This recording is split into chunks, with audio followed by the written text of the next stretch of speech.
How's it going today, everybody? Welcome back to the Troy's Hobbies RC YouTube channel. Today we are going to be reviving one of my old Losi LMTs.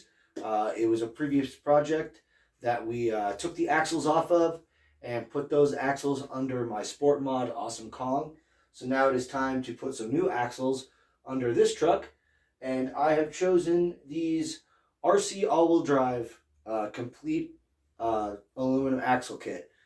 This kit came with everything: steering links, hubs, knuckles, axles, differential, everything. And it's all complete from RC all-wheel drive.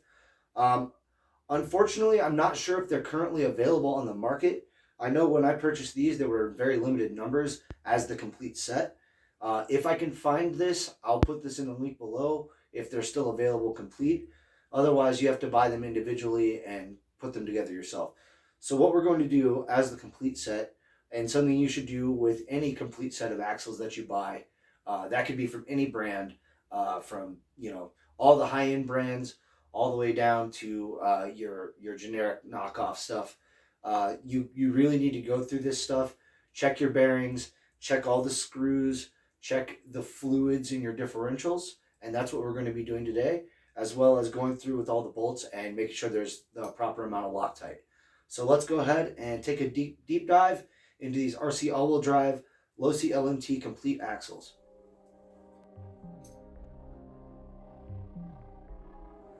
Alright, so we're here on the bench with these RC all-wheel drive complete axles. I'll give you guys kind of a close-up look here. It's kind of a look of them up close. As you can see, it's really nice machining.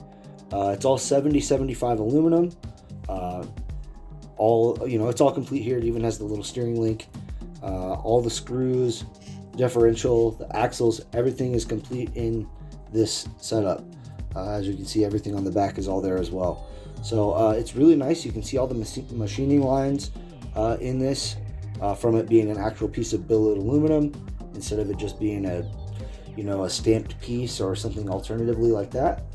So what we're going to do is we're going to take it all apart, check all the fluids in it, in the differential, and we're going to go ahead and make sure we thread lock all the bolts that need it and install it back on the truck over here. So let's go ahead and get into it. As I take it apart, I'm probably going to disassemble the rear axle, just for simplicity in the video, but we'll do the other one as well. But this is the one we'll take apart in the video, and I will show you some of the componentry and the differentials and things like that. So let's go ahead and get into the teardown and the rebuild. One thing I do want to disclose before I get into the rebuild and everything, I did change one thing from what comes stock whenever you purchase this, if they're still available. I did change the wheel hexes and the nut on the end back to the stock ones that you find on a stock LMT. It comes with a wheel hex like this, which isn't bad, which has the traditional pin style, but it has an additional lock nut that goes over that, and I didn't really like that design. So what I went back to for simplicity's sake was the stock LMT wheel hex and the stock LMT wheel nut. So that's just one thing I did want to disclose that I have changed already, that I didn't really like with the fitment and things like that. So we'll just go ahead and get into the teardown. I just wanted to disclose that to you guys, that is different than what you would purchase if you found this.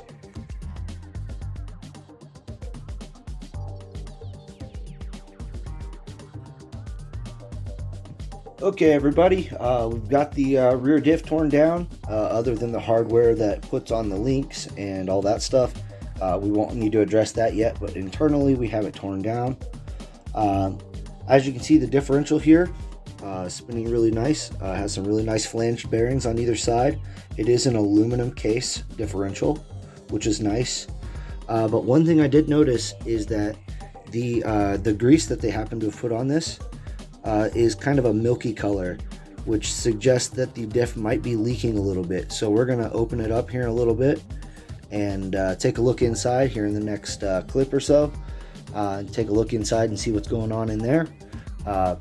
But I just wanted to show you guys the machining work on this. These diffs only go in one direction, because as you can see right there, there's a notch.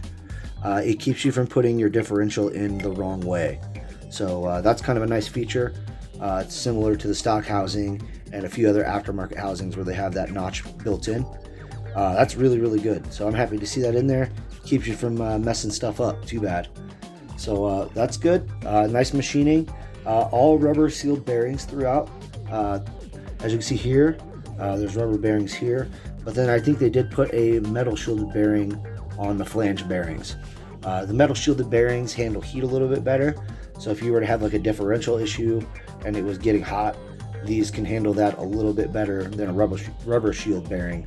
But you do have to take care of these better. So just keep an eye on them. You may have to do a little bit more cleaning. But other than that, they're really good. So let's go ahead and hop over here to this other side here and let's talk about materials.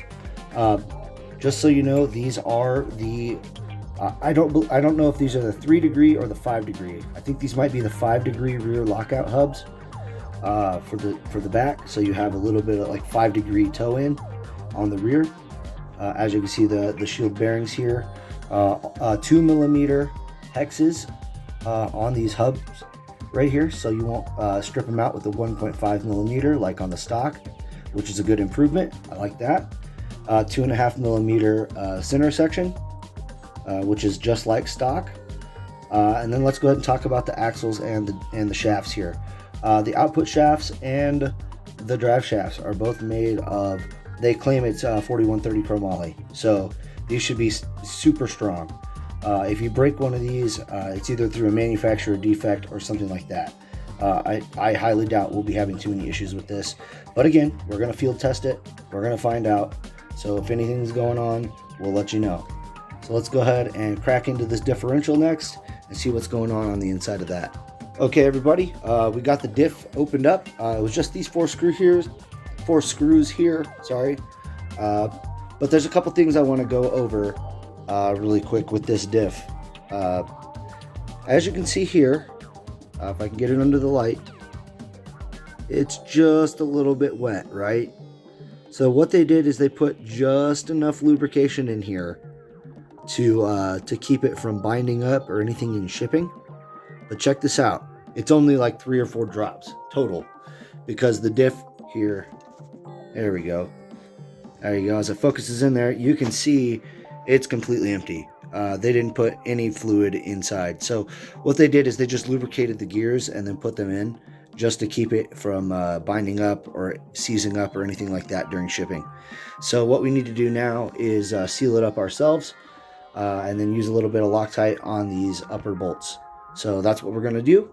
We're going to put some probably just stock 100,000 weight that you find in a regular LMT. We'll just put that in there and call it good. Okay, we're back from servicing the diff. Just wanted to let you guys know what I did here. One thing I did add is I did add one shim behind the pinion gear on this drive pinion here, just to tighten up the mesh that will be on this just a little bit. And if it doesn't work, I'll take that I'll take the shim out of there if it's too tight. But it was just one shim, so it shouldn't affect too much other than making it just a little bit tighter. So we'll see how that works out. But as far as the diff goes, we've got our blue thread lock ready to put our 4 bolts back in here. And just to show you guys that we did adjust the level here on the diff. If you can see it in there, it is clear fluid, so it's kind of hard to see. But it is about 3/4 of the way full now. So it's 100,000 weight, Team Associated oil, silicone fluid anyways.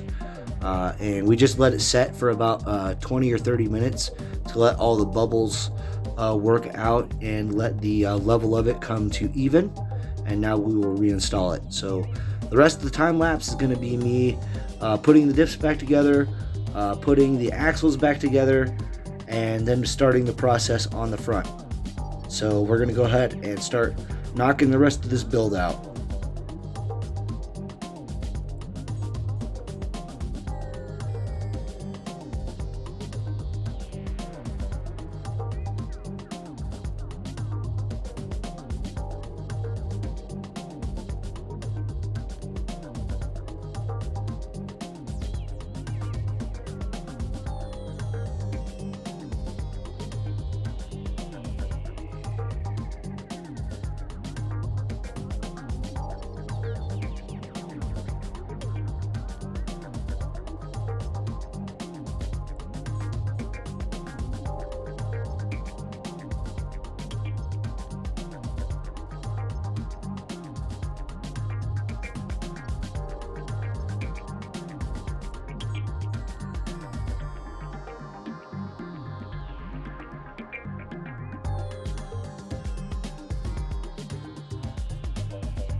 Okay, everybody, we got the roller complete. Got the axles swapped over. Differentials are serviced, filled with fluid. All the Loctite is where it needs to be. And that's going to conclude for today on day 2, part of the build. I'm going to go ahead and get back into this tomorrow. And tomorrow will be electronics. I've already done 1 day prior. This will be day 2 of the build. So for day 3, I'm going to throw in my electronics, which are just going to be like some basic electronics. I've got a Hobby Star motor, 3050 kV. I'm going to change this down to a 12 tooth, 120 amp ESC Hobby Wing, and then I'm just going to run a stock servo with a 23 tooth Trio servo saver. So it should have everything it needs. This truck isn't meant to be a powerhouse. It's just kind of be like, it's honestly going to probably be my girlfriend's truck. She's going to start driving, and I'm going to start giving her some driving lessons. So we're going to gear it down just a little bit for her so she can be confident with this thing. And then maybe we can convince her to start racing with us. So that's kind of the hope for the future of this truck. And so we'll get back with this tomorrow for day 3 on this thing. And you'll see more of the time lapse.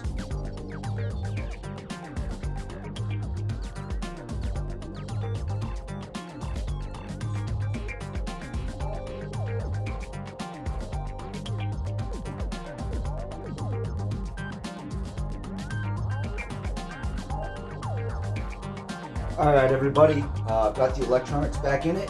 Once again, I'm going to put this Trio servo saver on here in just a moment. So we need to center the servo. But first we need to power everything on to make sure this does center out. You always check your throttle and steering trim, make sure everything's centered out the way you need it to go, which it already is, which is good. So we should go ahead and power on the truck. All right, servo is already centered. Functional. Let's see if we have the correct direction. And the truck's going backwards. So, if you guys ever have this problem, right? Turn your truck off and simply switch 2 of the motor wires on a brushless system.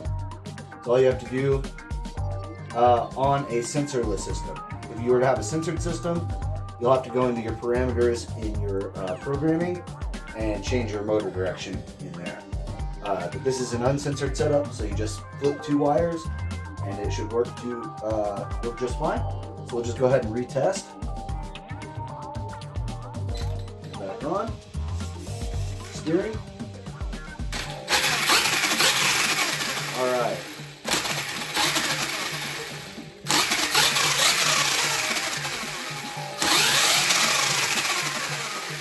Sounds really good. So we'll get this thing dialed in. I just need to get this servo saver put on, and then we're going to go take it out for a test drive.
All right, everybody, that's going to do it for today on the Troy's Hobbies RC YouTube channel. That was a teardown and rebuild of this Losi LMT. I'm going to be giving this to my girlfriend for her birthday. So happy birthday, Jessie. I love you. You're awesome. Thanks for everything you do for Colorado Monster Truck Challenge and everything you do for this channel. You're really special to me, so I hope you really like your truck. We're just going to wait on a custom body and some things to complete the truck. But we're going to be giving her some driving lessons, and maybe you'll be seeing her out on the racetrack here pretty soon. So that's something to look forward to on the channel. But the Losi runs great. We had a little issue with the front diff there, but I got it sorted out. Everything's fine, and this thing is running like a champ, nice and smooth. So that's gonna do it for today, you guys. Like the video if you guys can, share it online if you would like to, and subscribe if you guys are new. And that's gonna do it for today. Later.